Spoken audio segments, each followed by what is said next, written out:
What's good, beautiful people? It's your man over Mustang. You're tuning into Origins, your friendly local hub podcast show. Today we got an epic interview lineup that's going to light your world on fire. We're diving deep into the heart of music, culture, and creativity. With us is about to drop some serious knowledge, promoting their work and other amazing underground artists, spamming genres from rock to hip hop and beyond. Get ready to vibe with us because we're about to bring the energy, celebrating black excellence in the soul of music. Get hype. It's about to go down. Go ahead, introduce yourself. What's up? It's Traveno from Detroit, the east side of Detroit, 7 Mile. I'm pretty sure everybody's familiar with Eminem 8 Mile movie. I'm the hood right before Eminem hood. I'm from 7 Mile. So yeah. Shout out to you. And tell us how your origin story all started, where your chapter begins. So man, I grew up in a family of rappers, man. Like everybody on my dad's side of the family, they used to rap, but like they never was trying to like make it. They just used to like go to the studio and record songs for us to play around like family barbecues and stuff like that. So I used to always see them rap, but I didn't really like record my first song until I was 13. So I put my first song out then, and yeah, I've been grinding ever since. Just on and off though, like not consistently since I was 13. I really didn't get serious for real until I want to say I dropped this album this year. But Mm, I've been dropping little stuff since I was 13 just to like test the waters, find my sound, and really like try like training. Like how the Asians train their whole life to fight somebody. Like yeah, that's how I was doing with mm. all the rapping that I had did.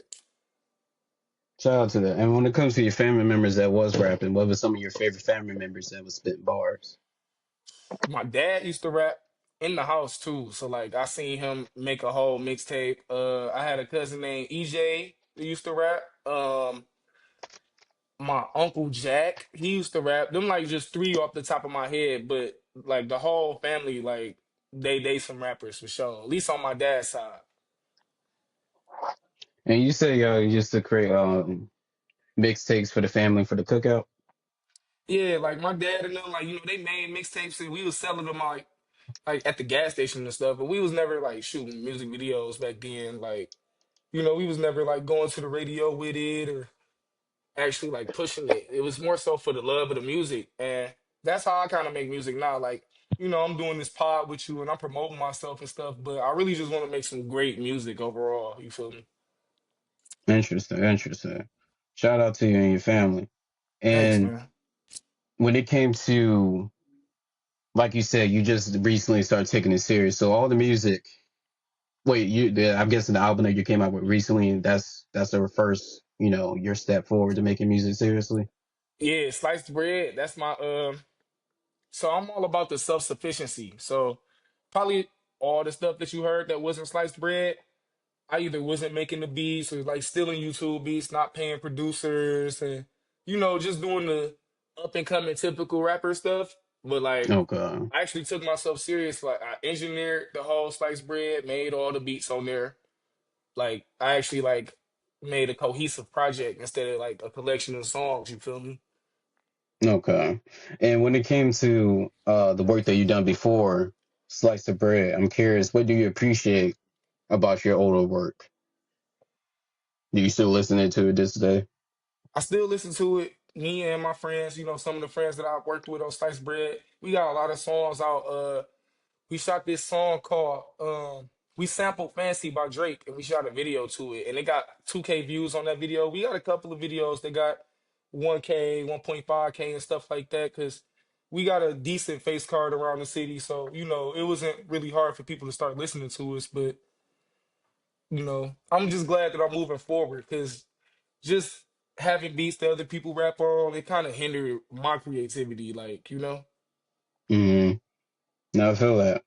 And what was the push for you to start taking music seriously? So my old name, I'm Trey Vino now, but my old name was Vino Stunton. I had like 5,000 listeners on Spotify, and I had like a song with 30K streams, but I just kind of outgrew, that name. It was like my same rap name since I was 14 and stuff. So I kind of wanted to just take a full rebrand, and I just realized like a lot of the tendencies that I was doing as an artist, just I was outgrowing them. So I kind of separated the two, like. I want to keep my old stuff out for the people that still love it, but all this new stuff is not gonna be nothing like what they heard from me before. Okay. So it sounds like you got some more songs sitting in the vault. Oh yeah, man. I got I got this EP coming out. Probably try to drop it around August. My birthday, August 8th. So I'm trying to drop it around August, but Okay. it's gonna be called Living Good. I got 8 songs already done. I'm just mastering them, putting the final tweaks on them, you know. But I got some stuff coming out too. With the Thinking About You song that's on Sliced Bread. My two homies that's on there, we got a collab Mm, project coming out. All three of us, the whole tape. okay. And how many songs is gonna be on this collab? So far I think we got 12. We just trying to keep it short and sweet, you know. We don't want to drop nothing that make it feel like it's a chore to listen to.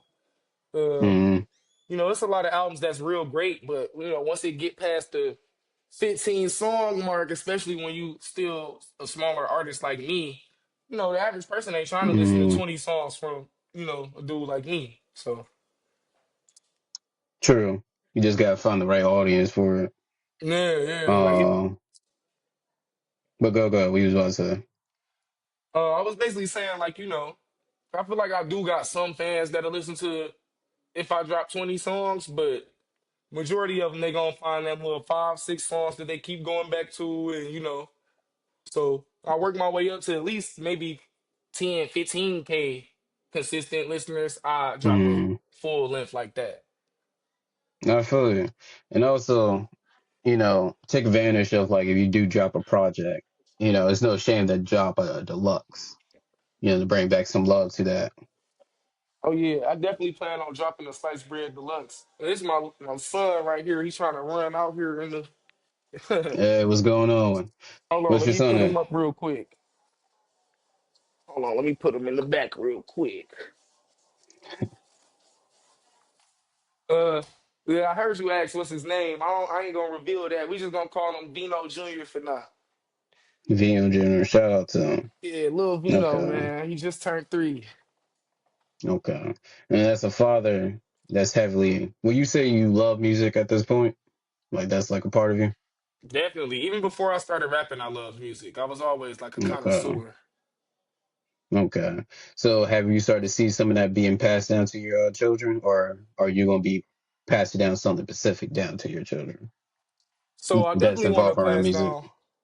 I definitely want to like teach them how to make beats because even if you don't rap, knowing how to produce is a sure guaranteed way to make money. Like I've been making beats for I want to say less than 5 years, but I done made more money producing than I did off of rap.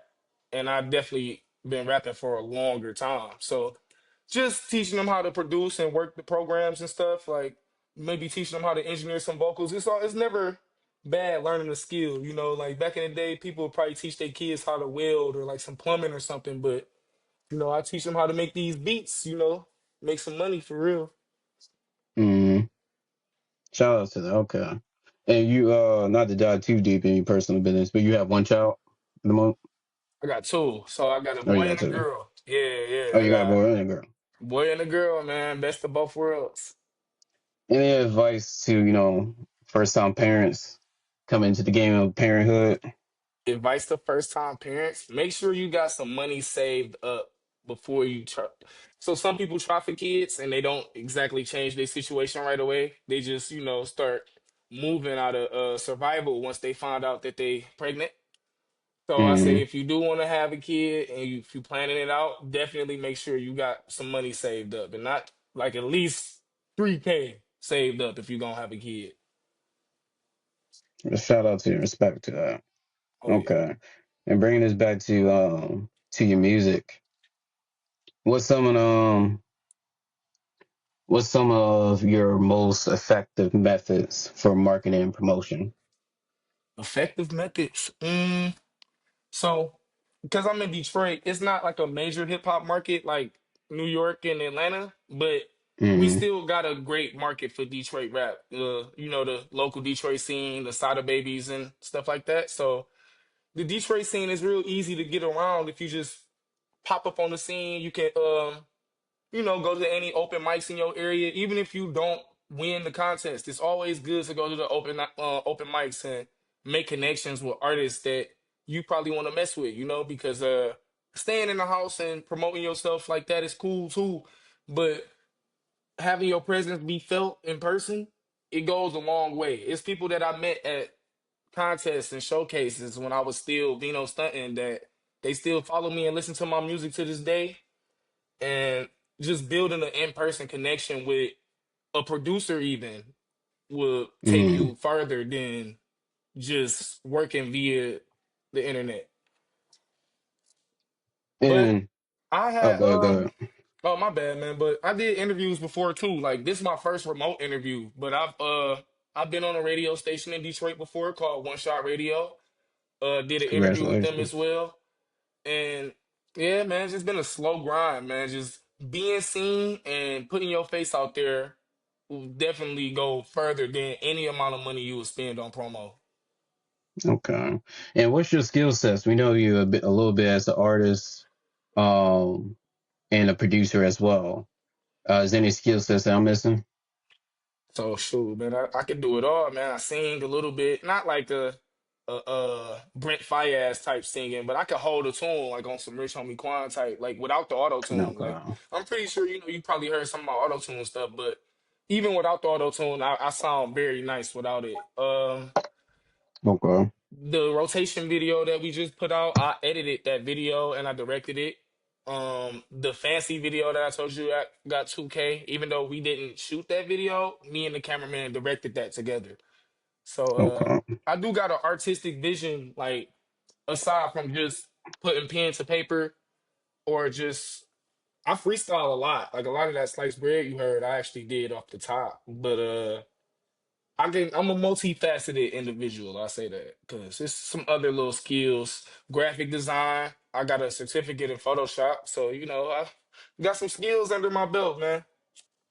Okay. So we got graphic design, uh, film directing, uh, and what Sing a else you little mentioned? bit. You Yeah, just saying just a little singing, just a little bit. okay, okay. You're not no Chris Brown. I Yeah, I got you. ain't I Bruce got Breezy, man. You feel me? But you. I got a little skills under my belt. Okay.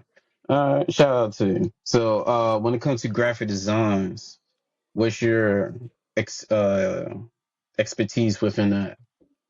So when I was 16, when I got the certificate, it was using Adobe Photoshop and Mm, coding. I forgot what program they had us coding on, man. Because when I was real young, I wanted to make a video game.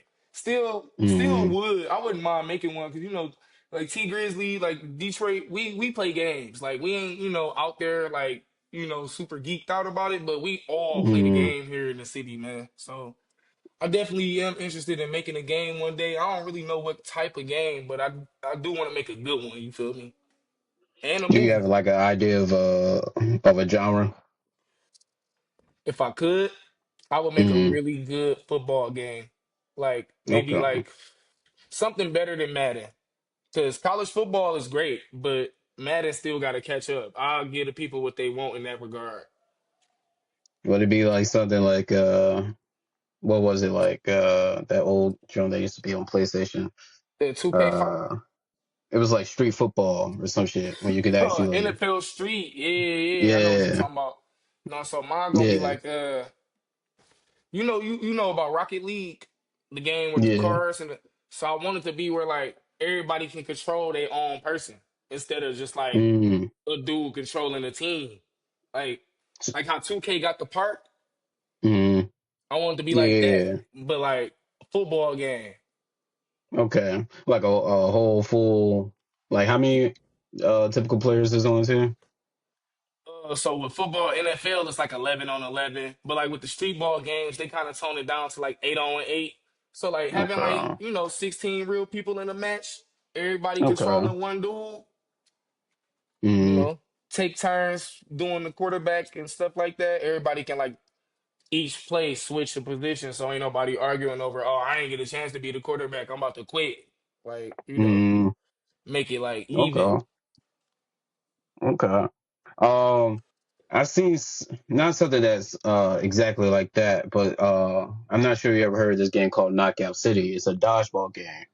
Me and my boys Uh, used to run Knockout City heavy, oh bro. yeah, yeah. So something I definitely see that being possible with your vision. So I think that definitely would be a hit. And I don't think Oh we yeah. had an arcade football game in a minute. Yeah, man, definitely something with some love in it. Something that's not like geared towards making money. A lot of the games now, Mm, they're the same how I am with my music, man. I'm making music, like, don't get me wrong, everybody in it to make money. It's the music business, but the music is what's mm, selling it. You feel me? It's not about making a formula or whatever. Like any song of mine you hear that a person would consider a hit song, I ain't sitting down like with a formula on some how can I make a hit? Like we really mm. be just making up stuff. Like not trying to make it seem like it's not hard work that go into it, but the writing process is the easiest of anything that me and my homies do. Yeah, I agree. No, I recently saw shout out to Tyler, the creator. I recently saw an interview that he done. And he was talking about like he was making everything that he do is going against the algorithm. And he was like, Yeah. he was basically saying, I'm not focused on trying to be the algorithm. You know, the algorithm should be focused on adapting to me. And I really connected to that. That's what separate like a Kanye, a Tyler, a Travis Scott from, you know, the other Mm, artists. Like they don't really get credit for their skill. They get credit for the everything, the vision. They albums don't really sound like albums. It kind of feel like an experience. Like Astro World was an experience, you know? Like mm, that's what I'm trying to make with Sliced Bread. I'm trying to make you like when you listen to my album and turn it on, I want you to feel like you on the east side of Detroit, even if you ain't never been there, you know? okay. Okay, I feel you. So you kind of want to bring in unity with your music? I'm definitely just trying to make great music. Like I don't even gotta be rapping on it. I wanna make a whole album where I'm just making all the beats and I got other artists on there rapping. Like I'm trying to like Okay. just make great music, man. I love making beats and hearing people rap on my beats, especially when they good. Like I let somebody do some meme rap on my stuff, like some Miles, but I want to hear some pain or not even just pain, just some great art on my beat, you know?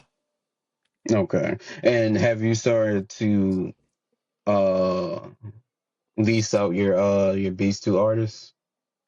So the leasing the leasing business model is great for artists that's just trying to, for producers that's just trying to make money. You can Mm, sell the same beat to multiple people for a lower price. You get a beat from me, it's a flat fee, $100. You won't have to worry about nobody else rapping on it. You won't have to worry about me selling it again. You keep it.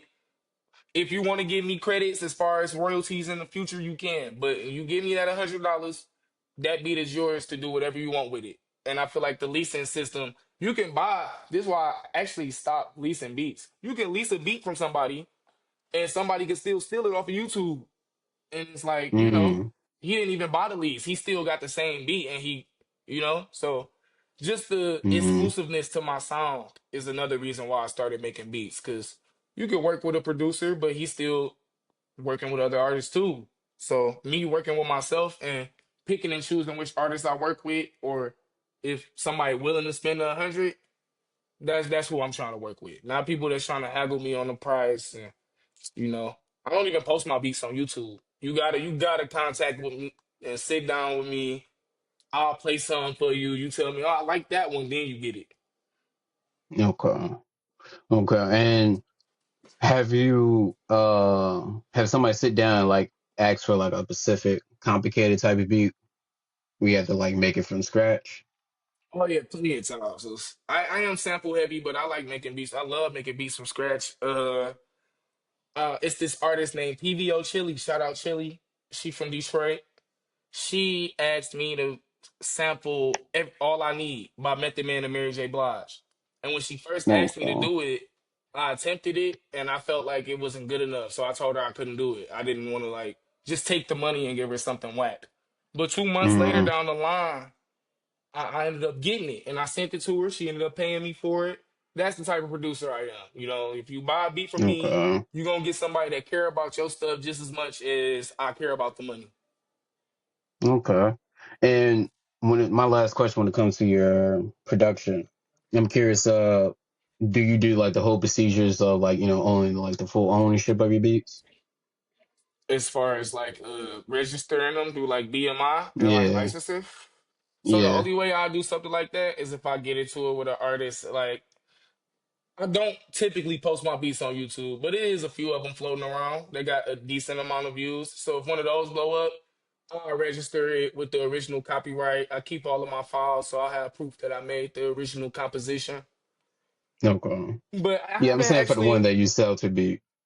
Oh, the ones that I sell, no, I don't do no paperwork. It's more so like a handshake type of thing, you know. Okay.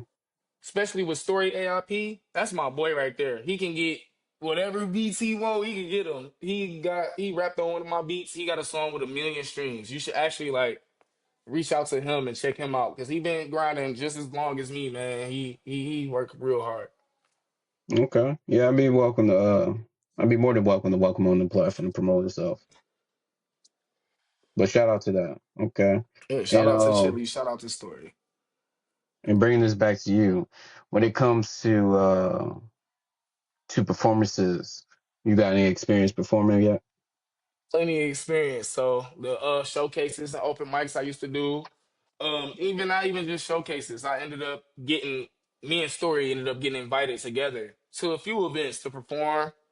Uh, tiny events around the city, but not tiny in the grand scheme of we still getting exposure. It's still, vendors and people there that's selling stuff and they there for the music for sure. But it wasn't Mm, like I haven't did a show like just me or just me and my homies yet. okay. And when it comes to your homies, what's some of your favorite collaborations that you've done so far?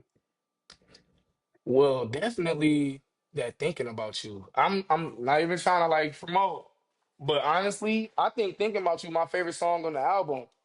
Like I feel Okay. like it's 2 minutes and 18 seconds. You get three verses, and it's like one of those the meme where it's be like everybody that did their part on the group project. That's how I feel about that song. We got a few songs like that though, but that's definitely a recent bop, and I love it the most because I made the beat on there. Like we got some shit coming on that group project. It's this song coming out called "Freak Bitch." It got this little K-pop sounding type.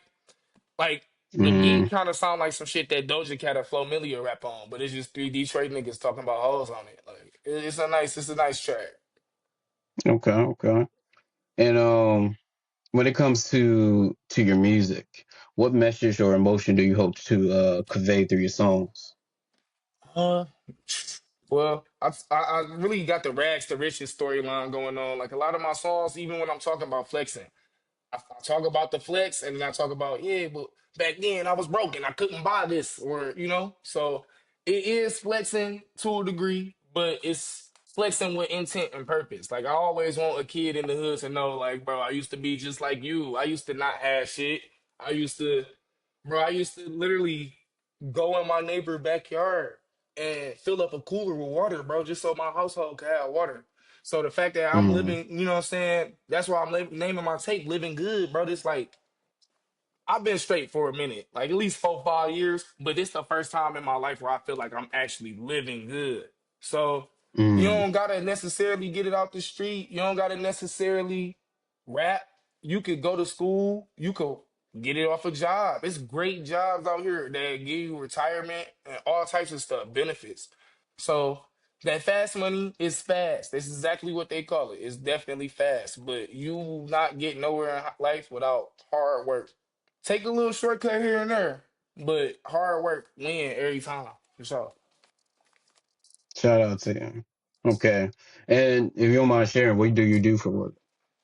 So I'm a butcher. I Okay. cut meat, mainly corned beef, but I can pretty much trim up anything you need. Beef brisket, ribs, I'm a butcher. It's Okay. respectable, nice paying work, you know. Okay. And as a butcher, has that ever influenced your music so far? Well, I don't really like so in my music, I like to tell a lot of old tales about my past, like a lot of the old street Mm, shit that I did. I'm gonna be real, I ain't doing none of that shit now. But in my teenage years, that's how I was living. And that's what Mm, I kind of rap about. I kind of like it's like reflecting or reminiscing, really like letting you in mm, on like what a day in the life was for me back then. But mm, I love my job. Like it's a lot of qualities that I take from having a job that help me maneuver my career. Like even how I talked to you when I was setting up this interview or when we was setting this up together, like mm. dealing with people, having skills in a business like that, working for as long as I've been working, that's definitely helped me in that area. Okay. And here's a fun question. All right. Um, if if you could have a dream collaboration with any artist, who would it be? It gotta be that nigga Wayne, man. Or at least Mm, if not Wayne, Chief Keef. One of them two, for sure. okay. Okay. Wayne definitely And, though. and if they could appear on your slice of bread, what song and why? I put Chief Keef on Trap Spot because Sosa he got the drill, the finito, and don't like. But my favorite Chief Keef shit is when he be using auto tune. That's like Mm, I actually put both of them on Trap Spot because when I be using auto tune, I be trying to sound like Wayne. Like I don't know if you like could hear it or not, but like when I be using it, mm, like I try to sound like Lollipop. Like when my nigga was like, "Call me so okay. I can get it just if I kind of like fuck with like how he like use it. Like he worked with it. Like So you with like the other people, Wayne with all of your tune during his prime, or you like Wayne now with all of your tune? I love how Wayne use auto tune in general. I feel Okay. like he always used it the same. Same with he Chief Keef auto tune peak was like 2013, 2014, but even now, like he do it like I feel better than not better. I just like the style of auto tune that they use. I'll say that. Okay. Yeah. No, for But you. from a rapping standpoint, Wayne is I think remember back in the day when they was like who will win between Wayne and Eminem? Mm, I'm from Detroit, but Wayne, man, hey, that's all I was you saying. putting Wayne You over know, Eminem? Wayne, my favorite rapper for sure. But Eminem definitely like lyrically, he the best. Like lyricist. Okay. But as a rapper, like Wayne got the full everything. He got the image, the hits. Like Wayne could drop some mixtape shit and bar a nigga up, but he got like I make it rain on them hoes. You know what I'm saying? And he got a lot of like bops. Like when that nigga Wayne Okay. said he was the best rapper alive, that I see why. And still to this day, you consider him the best? Well, right now I feel like right now, Mm, and you might not even agree with me on this. I feel like the best rapper is Drake. Not just lyrically. Like I mean mm, like for everything that I said about Lil Wayne, that's why mm, I'm putting Drake as the best rapper right now. He got the hits, the appeal. Even after the beef, it's a lot of people that's like, yeah, that nigga Drake lost, but I ain't about to stop listening to that nigga. You know? There's a lot of people when they lose a beef, it changed the whole trajectory of their career. Like I'm not saying it didn't change shit for him, mm. but he ain't hurting. You feel me? No, you're right. He got the MGK effect. Yeah, yeah. But I respect your answer, but I'm gonna have to disagree with you on that one. I think Kendrick would be taking that spot, Definitely. respectfully. The Super Bowl, the GNX, a phenomenal But project. I will give Drake his flowers. At least he came in swinging. Um, at first I was hoping for J. Cole, but after him backing out and everything, I thought he was gonna back out, just waiting for the drama to back down, and then he was gonna come back in the game. But seeing how no, he really meant that shit. I actually, I uh, fuck with what Cole did. I feel like Cole realized that when Cole dropped that might delete later, he was mm, talking from a rap standpoint. Like I'm a better rapper than you. I think this and that and the third about your music and you not dropping albums consistently. I feel like yeah, Drake and Kendrick beef was real personal, and I feel like Cole really wouldn't own no personal that's shit. true. That's the That only is reason why I fair. give him the benefit of the doubt for that, because Cole, he a smart dude, man, and I don't think that he scared of Kendrick, but I do think I that hope not. personal stuff, yeah, he ain't with none of that public personal stuff. He ain't never been that type of dude. So at first I was thinking the same thing, but after time passed and I sat down and I think about it, like at first, like for example, for the longest time he was on the run talking about he was the best lyricist, waiting for the chance, the battle for this moment. And the opportunity Yeah. came. And at the same time, do you understand like, it did become more personal because, to be fair, the person that you sided with made it more personal, which is Drake.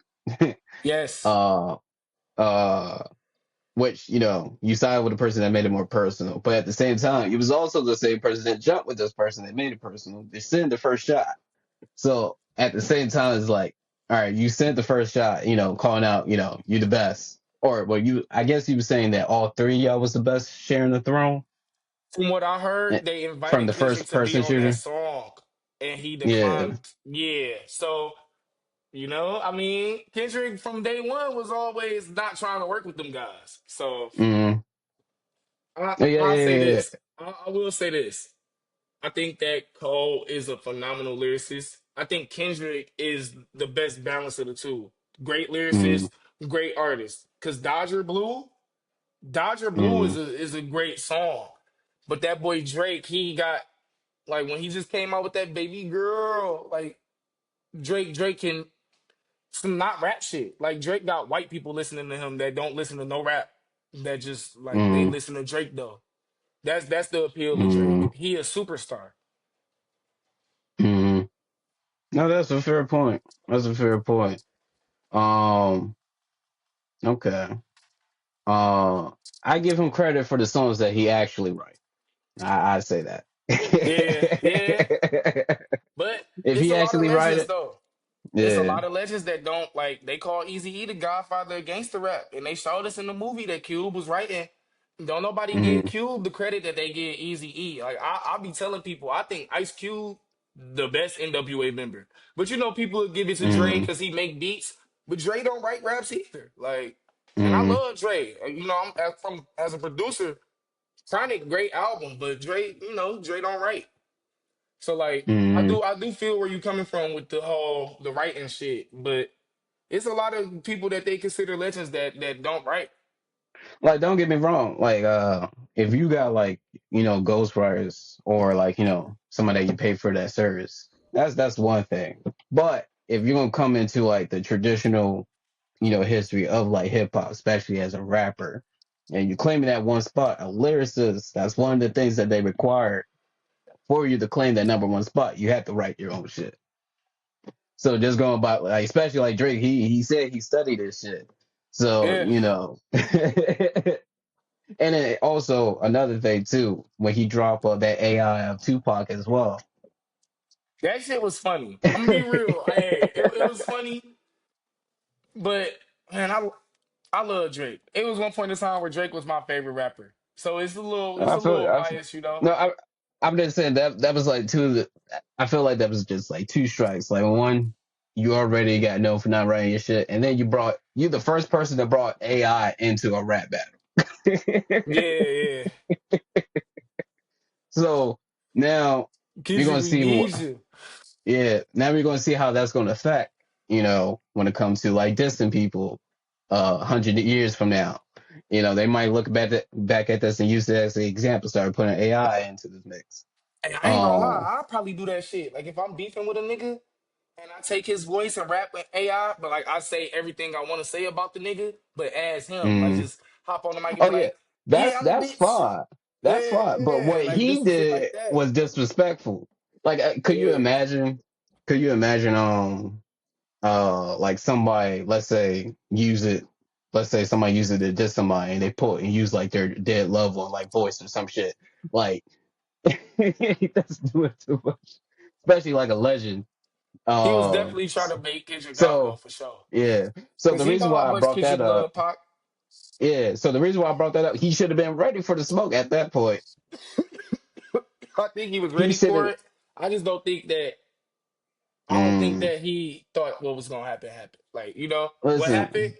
I don't think No, he thought it was gonna happen like that. he thought Kendrick was Meek Mills. That's what he thought. And you know what? Meek did good too. Meek did good too. It's just it was the timing. The timing with Meek was I real think it off. was the beat choice. Hey, my boy Meek, I got a homie. You know, I told you I used to be Vino stunting. Mm, I had a homie. His name was Vino Dream. He still make music too. He used to love Meek Mill, man. Meek Mill, like Meek Mill is that nigga for sure. That's why when you had hit me up and shit, I was like, damn, Philly. Because I listen to a lot of y'all artists out there, man. Like I listen to mm, Skrilla, OT7, Quanine. I listen to well, my boy used to listen to hella Meek, so I used to like listen to the Meek off the proximity, you know. But mm, you know, Detroit and Philly got that connection too. Was Meek had signed Dex Osama at one point. Dex Osama, he was mm. like, he from the street in Detroit called Dexter. That's why they called him Dex Osama. So Okay. yeah, man, the Detroit Philly connection it been going on for for some time, man. So I'm actually glad that you reached out, man. We can keep that shit going in our own what I'm saying way. Much love. Yeah, I agree. Brothers in arms. Oh, okay, okay. And coming to the halfway mark, I got some connections that I can promote to you real quick. All right, Shout out to Gifted Cuddle, our first one. Not only he's an artist, lyricist, but he's also a black author, creating his own comic books and stuff. So all that's right, all someone that right. you like to connect with. I can see his socials after the show. Send me everybody's social. Okay. Second one that I got for you. Shout out to Lady Poet. She creating services that make merch for other people. So if you need somebody to create some hoodies, some t-shirts, we got someone that we can recommend for you. All A right, third all one, right, shout out to Jeremy. He's located in North Carolina, but he's creating a series for artists where they can perform in front of a small crowd, such as like restaurants, bars, etc. all right, So right. you're looking to stay tuned with his series or like to participate. I seen you his social after this show. Third, well, the last person I got for you is shout out to the Keysman Squash Disaster. He's starting up his podcast called Sound Sandwich podcast, similar to this podcast where you sit down with a fellow artist, but he's a All right. folk artist. So if you wanted to expand and explore other genres of music, Jeremy and Keyman Squash Disaster, they both alternative artists. Shout out to them, man. Shout out to their podcast. Okay. But I seen you their information after the show. But giving Bet. you the floor real quick. Oh, go ahead. What you was about to say? Oh, I was about to say I'm gonna tap in with everybody after here. I'm gonna follow them Okay. at least, even if I don't reach out, I'm gonna definitely because I love supporting people, man. That's what the world about, man. Spreading the love. You feel me? Okay. No, I agree. I agree. And last thing, like I was saying a little bit before the show when we talked about earlier, we recently started up our own music label. Shout out to For You and Life Records. We create soundtracks for artists to hop on around various themes and challenges. If you're looking to touch your pen or getting exposure with your fellow peers, like I said, that was something that was willing to offer to you as well. But giving you the space at the moment, they can hear it from you when it comes to talent or people that you're looking to network with. Who are you looking to connect with? So right now, honestly, I'm so locked in. I'm willing to fuck with whoever fuck with me. I'm not really like, Okay. seeking anything, but I am open to collab with anybody or do whatever. Uh, Right, right, right, anything that makes sense, because I'm not just out here looking to be seen, or I'm not like out here like on some clout demon stuff, but like like right, doing your pod made sense, you know, it made sense. right, The right. the type of vibe, man. I watched a few of your episodes, and I not even the Much ones that you love. did with the artists, the ones I love the one with the dude that airbrushed the t-shirts and the Okay. dude I forgot his name. I'm forgetting these people's names, but I fuck with him. The dude that the African guy that had his sister on the stream with him. Okay. Yeah, yeah, Yeah, yeah, yeah, yeah. yeah, yeah, Much yeah, love. yeah. So yeah, I've been tapping in with your stuff, man. So I liked your format first. That's why I said I wanted to watch your podcast first before I even agreed to come on here. So like, I'm not really just looking for opportunities or looking for collabs. Like it got to be a collab that makes sense to me. You know? Okay. Shout out to that. Yeah, yeah. And do you have any like specifics? Like for example, I know you said you had the interest in like gaming and everything. So will you be interested to connect with people that make like indie games and they're looking for a soundtrack?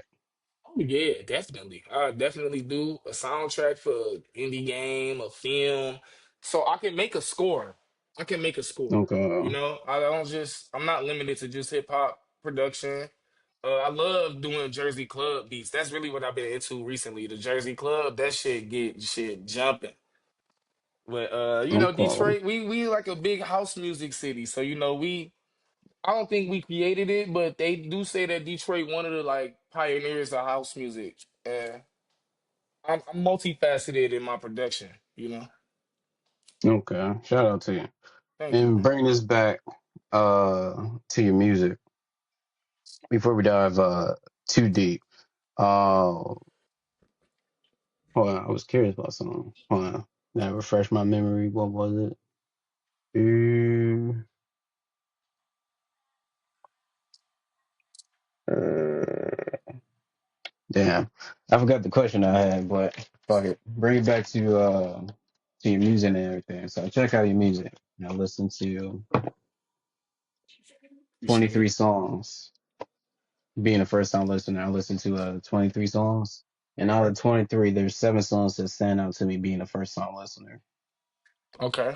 Um, we have Rotation, For Your Info, Mm. Leaves, uh, All Love right. Faded, Never Too Young, and Trippin'. And Mm. My Love Is Hot. Those are the Yes. 7 songs that stand out to me being a first time listener. I appreciate you even going that far, man. No problem.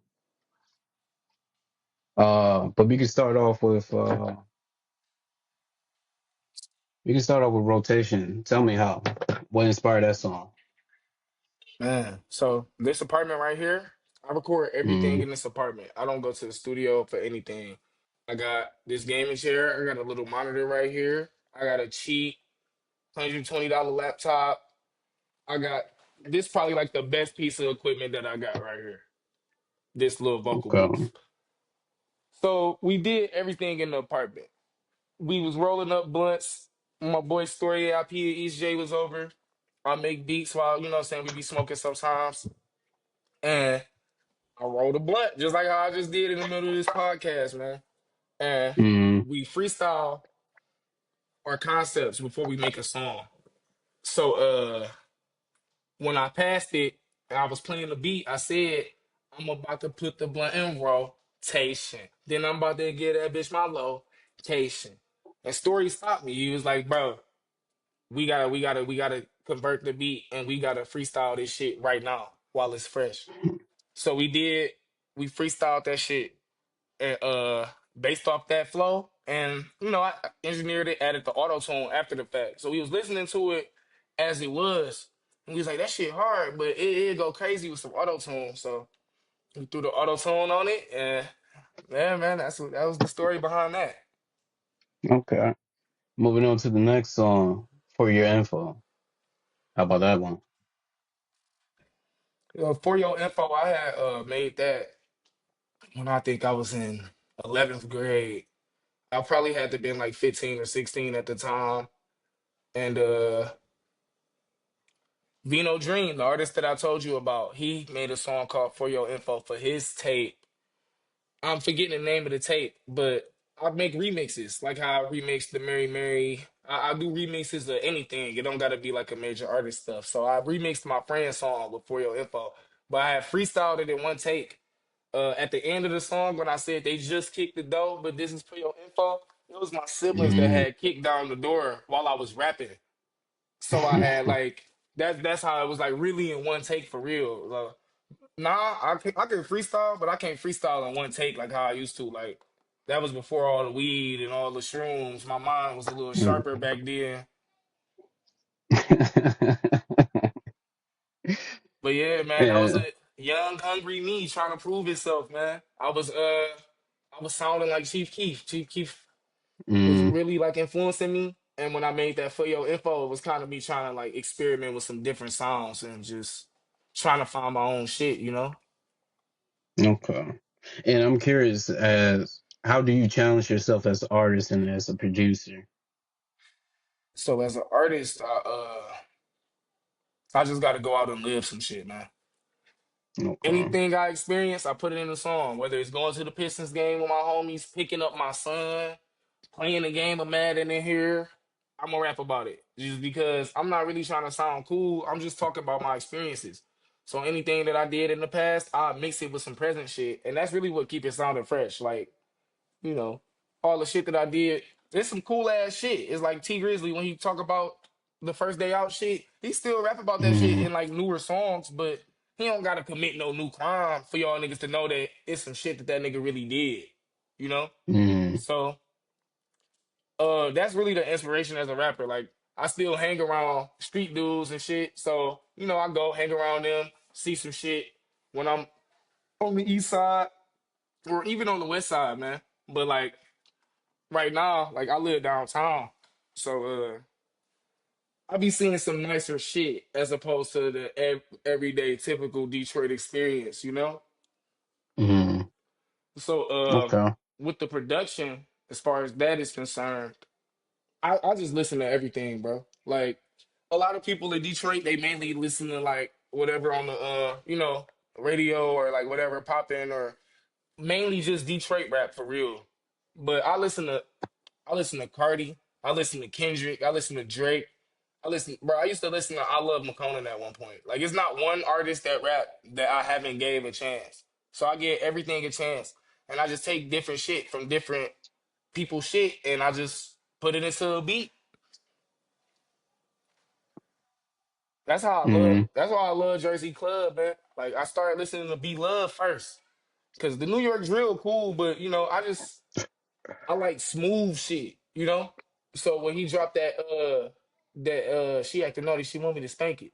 I'm like, damn, this some smooth New York shit. I'm like, hold on, this shit smooth as fuck. So Mm. that's when I found out about Cash Cobain. And I listened to hella Cash Cobain. And I was like, damn, nigga, like I could make a beat like this. Like not even on no like hating shit, just on like nigga, that shit inspiring, bro. Like Cash Cobain's a fucking that nigga album is great. He's a great artist and great producer. Like he called. Another nigga that Much love for that. another nigga that niggas don't expect to be like that good, like on surface level, Lil Tecca. Lil Tecca, another one that rap and make his beats. Okay. Lil Yeah. Tecca, great artist, man. Like, so I just listen to some of everybody. And that's really what inspired my sound. Just being aware of everything, you know? Okay. And side question, when it comes to getting support, how would you like for people to tune in and support you? You got any preference? Shit, just follow me on Instagram, subscribe to my YouTube. I don't really not really into accepting donations and stuff like that. I don't really need a donation. The only thing I need is your ears, you know? Your ears and your like button. You know what I'm saying? That's gonna boost me in the algorithm. That's gonna keep me. Well, I'm gonna make the music regardless, but it's gonna keep the momentum going. You know. Mm. So that's all I really need. I just need momentum, and that's the only support. That's the best support that somebody could give me. Okay. Okay. Next one I have love faded. So man, I listened to a lot of Trippie Red. I recorded that in like 2018, 2019. Uh, freestyle, just doing the remix shit. Like I was telling you, just that was a song I liked, man. That TR66. I think it's called TR66 by Trippie Red and Sway Lee. That's the original beat for that. But Mm. yeah, man, I was listening to that song. I'm like, damn, I want to rap on there, but like I ain't want to do no Trippie Red shit. So like sometimes when I remix a song, I'll do it like the artist did as like a kind of like a cover. But a lot of times, like when I remix some shit, I'll do it and like put my own style on it. So that's what that was. It was like I had wrote the first like I think 30 seconds, and then I just freestyle the rest. I'm Chris. Do you do any like behind the scenes? Um, so I got a lot of like vaulted footage, a lot of shit Okay. that's like in my phone that like I put up with like a post. Like when I post my album, I got like the little behind the scenes clip. I used to post when we was doing shows. I had my full shows on YouTube for a little bit, but I just took that shit off. It was some people in the videos that I'm not really that cool with, and just took it off. Life happens. Not fully. Yeah. Okay. Okay. Interesting. Um, let me see. Let me see. And when it comes to merch, do you have any merch? I had merch when I was, stunting. I'm currently working on Traveno merch. I got three logos already made. This in PNG form, so I can put it on damn near any background. So I'm definitely coming with some merch soon. I'm just not really trying to rush it. I trying to push this rotation video. I got another podcast today, next week, with Oso Diva from New Jersey. So I'm just trying to, move my way around, you feel me? Mm, not fully. Okay. Okay. Um, let me see. Let me see. So you got three designs that I'm guessing is ready or they prototypes.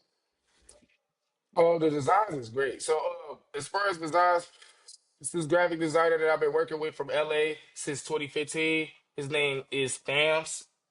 He went to college for graphic design too. So like, I make some shit, but most of the time I trust my boy Fams to make it. He made the sliced bread cover art. I told him the concept, like I was like, yo, I want some money chopped up. You know what I'm saying? Purple background, blase, blase, blah. He make everything come to life. So if y'all want to fuck with him, he's a great, great graphic designer. Okay. And when it comes to slice of bread, what is your top personal top three songs? Thinking about you, stripping, and I want to say trap spot because I don't really get to make music like that. Like, okay, my boy said they're gonna be here in 10 minutes, but No problem. I really don't make a lot of auto tune stuff like that because everybody in the city, they kind of used to me making Detroit type rap, but Mm, I was kind of scared to make it, man. Like I was kind of scared to like put that out like on that album. But it's a lot of people that told me that it's one of their favorite songs on there. So I'm kind of glad that I took that risk, and that's what kind of made me start promoting Nothing at All and some of the other auto tune joints that I've been putting on my page, just to gauge it, just to mm, see, how people feeling it. okay. Okay. Um, what is there some when it comes to like exploring more genre of music, where is some other genres realistically we can see you tapping into in the future? Shoot, man. I work with anybody. If that nigga Kirk Franklin asked me to make him a gospel beat, I'll do that shit. Okay. I'll do whatever makes sense for some money, man. Like, within reason. I could make a rock beat. I love all music. Like it's not even just rap how I feel like about music. Like, bro, I listen to rock, Queens of the Stone Age, even that rock stuff that MGK been putting out. Like, cause he from the Mm, Midwest. So like even during the Eminem beef, Machine Gun Kelly just sold out to Aretha Franklin right up the street. They was screaming his name for the rock shit mm, more than the rap shit. So like I listen to a lot of rock. That's kind of why I fuck with Cardi too, because I saw Cardi live. When he performed live, he got live guitarists playing metal to the backtrack of his shit. So like that crowd, I can see why it's a lot of white people that fuck with him. Cause mm. he get that feel at the show for sure. And what So type of crowd you want for your audience? shit, man. Anybody that's willing to understand, bro. I don't want nobody to look at me like, oh, this nigga just making trap music or whatever the case is. I want a nigga Mm, to like look at it like this is Trevino and he care. Like I want niggas to look at me okay. like, like how they look at a Travis Scott or a Tyler. Like just an artist. I'm probably not gonna be in Okay. the best rap Like as far as like what we was talking about between Drake and Kendrick, I might not be in Mm, Kendrick, but I could see myself being a Drake. You know, okay. And so which Drake version are we talking about? well, not beefing with people and stuff like that, but like Thank Me Later Drake, man. Thank Me Later, my favorite Drake Okay. album. Like Drake on that album, he had the hits, he was bragging, but he was vulnerable on there. You know, he was letting us into his life. He Mm, was like my favorite bar on there. He was like, maybe it was the fast paced switch up or the two guns in my face during the stick up. And like he was telling us, like, I got robbed, I got set up by a girl. I'm not calling my grandma, but I'm calling random bitches that I'm meeting in the mall. What the fuck is wrong with me? Like, mm, if you listen to the songs, like Thank Me Later Drake is like the most mature version of Drake for me, you know? mm. I love that album, Okay. bro. Like everybody say that the second one, Take Care, was his best album, but Thank Me Later is like everything that I look for when I'm listening to Drake. The Okay. personality, the bars, the singing was great. The way he blended the rapping and singing on that album was great. Like he had the song like "Miss Me" with Wayne, and then at the end, my nigga was "I'm gone, I'm gone," like like Mm, it's everything. It was like the full Drake experience was in "Thank Me Later." okay. I respect that answer. I respect that answer. Okay, okay. The next one that I got, let me see. My love is hot. Ah, yes. Man, I mean, well, I was made to be, but shit, it's this UK band that they label went defunct. So that same band that I sampled on My Love Is Hot is the same band that I sampled on Never Too Young. Uh Mm, my boy that's on there, my boy David, he came up with the hook. The he came up with that whole shit. I just had to add my verses to it and I did my half of the hook. But the song was long. I had gave him a lot of space because I had to show him love for coming up with that concept. Like I sit on beats for a little minute, especially because I'm not just like forcing myself to rap on my stuff. Like I got probably like at least like not even trying to over exaggerate, at least 200 beats in the vault. Like some of them that I probably never gonna rap on. Some of them I'm trying to shop to people, and that was one of the beats that I was sitting on. I ain't know what to do with it, and I sent it to my boy. I was like, "Look, bro, this is what I got. What you know what I'm saying? What you gonna do?" He sent his shit back. mm, This is one of the ones that I didn't do in person. But mm, he sent his shit back, and then I was like, okay, I'm about to take your vocals and take this song and make it in a different direction. So when we initially went back and forth on the hook, that was never the original idea or plan. I had did that post edit, listening to the beat. I changed the beat up, and then I was like, okay, this how I kind of want this song to feel a little more cinematic, like an outro song. So that was the story behind it. But yeah, he bro didn't know I was gonna do all that to his vocals. He just mm, sent like one vocal track, and I chopped it up and made it a hook and made it a little mm. shit. Yeah, Okay, okay. And my last question, yeah. um, when it comes to slice of bread, any of these particular tracks potentially getting a music video? Yes, but I want to wait till I get a budget. So I am gonna put out Okay, "Living Good," the EP, like rotation video. It's a great video. I edited it for 8 hours. Like I spent 8 hours editing that video. But I definitely want to shoot the sliced bread shit with more vision, bigger budget, more plan. It's okay to have a few run and mm, gun videos. Like I think the 20 women versus video, I think that'd be a good video to run and gun. But like okay. a song like My Love Is Hot needs some shit behind it. Yeah, my only 2 cents, like certain like songs that fits around like a certain trend, like 20v1. Yeah, That's only going to yeah. be popular in that time period that's popular in. Like I don't see 20v1 going to be around 5 to 10 years. So I will say Shit, I this. don't even. The theme behind that song was basically the song. I'm not rapping about a 20v1 in the song, mm, but at the end of it, I get the phone call from East J, my boy that's on Thinking About You. He said, "Yo, Vino, you trying to look at these 20 women?" So it's about me doing everything that I did in my trapping ass day. And after that, I'm about Okay. to go look at 20 hoes. So like, Okay. yeah, yeah. Even though the song didn't really convey that like that, it's kind of like a you can pick up on it the more you listen Now to I it type noticed shit. within what you was talking about the your lyrics within the song, but I'm saying the title itself. Like if you would have did a music video, if you would have used that as like an Easter egg, people will only Yeah. get it from this time period. I don't think people would get it from 5 to 10 years to now. That's But what I was saying. that's the good thing though, because like the curiosity will peak. And a nigga will be like, what the fuck That's is he true. talking about 20 women verses? And then a nigga probably like, well, the people that care. Some people will probably listen and be like, it's a good song. Fuck he talking about mm, 20 women. But you know, so a nigga that care, he definitely would be mm, like, yeah, like what the fuck is this 20 women shit? Like, you know? mm. Or We the could stuff keep that will going. I'm pop just up about to go alongside grab my them. boys. Oh no, no problem. That was actually coming to the end. But I was gonna say, if you want to shout out your platform real quick, shout out anybody that you want to put on, and then drop a song out of your catalog. All right, well, I'm gonna shout out Story AIP. My boy, he influenced me to do this shit. Hold on, wait. You got me now? Or is he lagging? Yeah, I got you. All right, bet. I got you. It's Just regular. I'm gonna do my little shout outs real quick and then I'm done. But shout out Story AIP, shout out East J, shout out my boy Dreadhead Brian. That's my real life little brother. He the one that filmed the video for rotation. He did the camera work. I just edited it. Okay. Shout out to Trap Shout Guy out to him. Saline.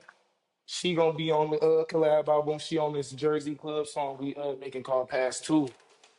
And hmm, shout out, shout out to you, bro, for having me on your platform.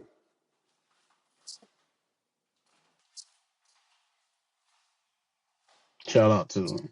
And what song out of your catalog you want the audience to tune to? One song off the catalog, man. One song if I had to pick, I guess Thinking About You. Great song, great song. Okay. Think track 8 off Slice Bread. Go check that out. Okay. But it was great to have you as a special guest, bro. I'm looking forward to your success.